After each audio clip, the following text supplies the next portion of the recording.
మాచర్లలో పిన్నెల్లి రామకృష్ణారెడ్డి అతని సోదరుడు వెంకట్రామిరెడ్డి తమపై దాడికి ఉసిగొల్పారని మాజీ ఎమ్మెల్యే బుద్ధా వెంకన్న మండిపడ్డారు. తురక కిషోర్ తమపై దాడి చేసి చంపే ప్రయత్నం చేశారని ఆరోపించారు. పల్నాడు జిల్లా ఎస్పీ శ్రీనివాసరావును ఆయన కలిశారు. మాచర్లలో తమపై జరిగిన హత్యా ప్రయత్నం కేసుపై ఆరా తీశారు. ఈ సందర్భంగా బుద్ధా వెంకన్న మాట్లాడుతూ తెలుగుదేశం అభ్యర్థులకు అండగా మాచర్ల పోలీస్ స్టేషన్లో కేసు పెట్టడానికి ఎమ్మెల్యే బోండా ఉమామహేశ్వరరావుతో కలిసి మాచర్ల వెళ్లారని చెప్పారు. వైసీపీ ప్రభుత్వంలో పిన్నెల్లి సోదరులు తురక కిషోర్ ఎన్నో దారుణాలు చేశారని విమర్శించారు. తమపై దాడి చేసింది తురక కిషోర్, చేయించింది పిన్నెల్లి సోదరులని ఆరోపించారు. తురక కిషోర్ కేసులో పిన్నెల్లి సోదరులను కూడా అరెస్ట్ చేయాలని డిమాండ్ చేశారు. న్యాయం జరిగే వరకు పోరాటం చేస్తామని బుద్ధా వెంకన్న అన్నారు.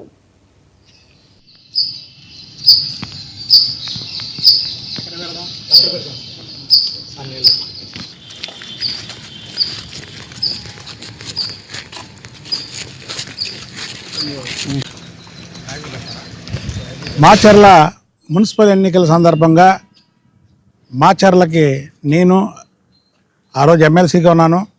అలాగే మాజీ ఎమ్మెల్యే బోండా ఉమామహేశ్వరరావు ఇద్దరం కలిపి అక్కడ నామినేషన్లు వేయకుండా వైసీపీ వాళ్ళు అడ్డుకుంటున్నారంటే చంద్రబాబు నాయుడు గారి సూచనల మేరకు మేము పోలీస్ స్టేషన్లో కేసు పెట్టడానికి మాత్రమే వెళ్ళాం. అక్కడ ధర్నా చేయడానికో లేదా ఇంకోటి చేయడానికో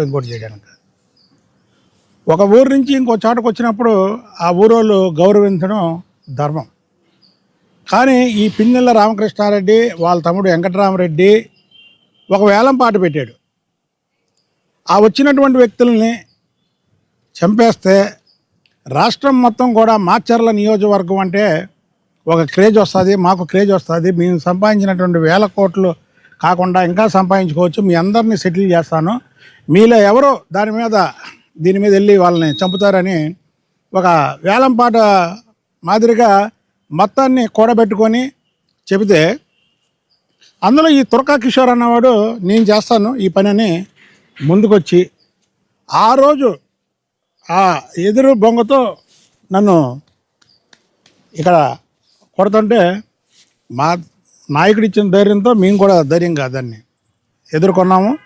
సరే, ఏదైనా ఆ రోజు దేవుడి దయ వల్ల మా నాయకుడి ఆశీస్సులతో మేము బయటపడ్డాం. పోలీసుల్ని ప్రభుత్వాన్ని అడ్డం పెట్టుకొని మేము పోరాడాం.